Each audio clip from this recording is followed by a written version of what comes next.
Good evening, I'm Michaela Goose, and you are watching ntTV's online report.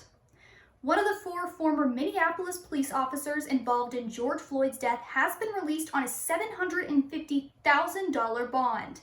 According to the Hennepin County Jail's website, Thomas Lane was released Wednesday afternoon. Bystander video showed former officer Derek Chauvin pressing his knee on Floyd's neck for nearly 9 minutes. Authorities say Lane and another officer held down other parts of Floyd's body.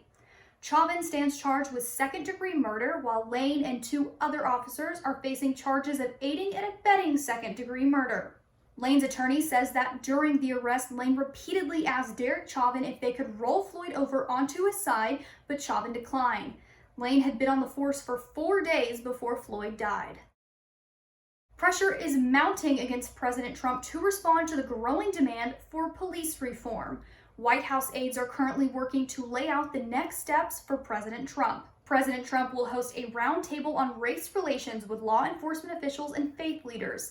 But sources say he is also aiming to make an announcement while in Texas on police reform. Tuesday, Chief of Staff Mark Meadows and Jared Kushner huddled with Republican lawmakers about what they could agree on. We're not going to get into the specifics. I think to negotiate it in the press would do a disservice to the senator. Some of Trump's political advisors fear that his responses to Floyd's death have been both confusing and incendiary.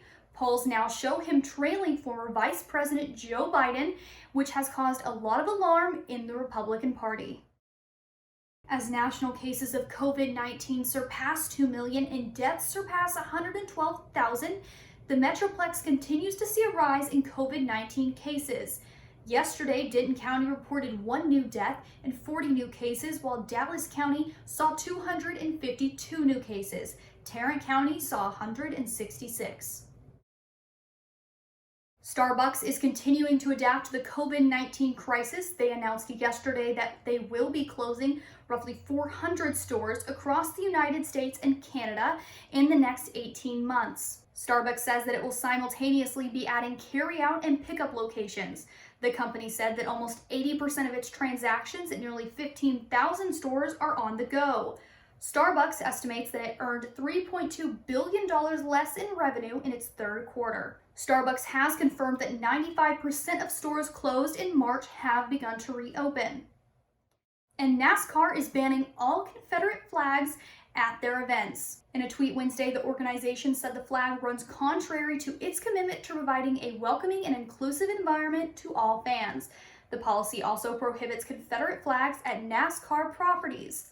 The ban goes into effect ahead of Wednesday's Cup Series race in Martinsville, Virginia, where driver Bubba Wallace, the only black driver in the Cup Series, plans to race a car with a Black Lives Matter paint scheme. There has been backlash against the new policy, with some supporters saying they will no longer attend any racing events by the organization, nor will they support the organization. And man's best friend is also his best employee. This pup serves as an assistant store clerk at Chuck's all-season sports shop in Wisconsin. The 10-year-old's black lab's name is 2. She delivers bait to customers and helps with the exchange of money. Except for credit cards, that doesn't go very well because they do resemble a bone. She works with me, 6 in the morning till 6 at night. Yeah, and she knows hand signals, whistle signals. Very smart dog.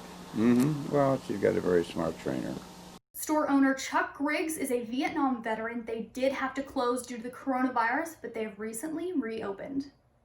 That's all I have tonight. Thank you so much for joining us here at ntTV. Be sure to follow us on Twitter at ntTV_news and tune in next week. Thank you.